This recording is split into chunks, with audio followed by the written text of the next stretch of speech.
Hi! Welcome back. మీలో ఎంతమందికి గోంగూర పులిహోర తెలుసు? ఒకవేళ ఎవరికైనా తెలియకపోతే ఈసారి ట్రై చేసేయండి. ప్రాసెస్ చూసేద్దాం. ఫస్ట్ అయితే ప్యాన్‌లో జీలకర్ర, ధనియాలు, మెంతులు కొంచెం కొంచెం వేసుకొని డ్రై రోస్ట్ చేసి పక్కన పెట్టేసుకుందాము. తర్వాత అదే ప్యాన్‌లో నీట్‌గా వాష్ చేసుకున్న గోంగూర వేసి అది కొంచెం కుక్ అయిన తర్వాత చింతపండు కూడా వేసి 2 కలిపి బాగా ఉడికించుకోవాలి.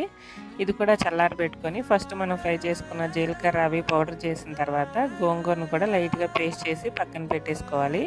మనం ఇవన్నీ రెడీ చేసుకునే లోపు రైస్ కూడా కుక్ అయిపోయింది. ఇంకా తర్వాత పులిహోర తాలింపు అందరికీ తెలిసిందే కదా. ప్యాన్‌లో ఆయిల్ వేసుకొని పోపు దినుసులు, పల్లీలు, కరివేపాకు, ఎండుమిర్చి, పచ్చిమిర్చి, కొంచెం ఇంగువ, పసుపు వేసి బాగా ఫ్రై అయిన తర్వాత మనం మిక్సీ చేసి పెట్టుకున్న గోంగూర పేస్ట్ వేసుకొని ఆయిల్ పైకి తేలే వరకు ఫ్రై చేసుకోవాలి.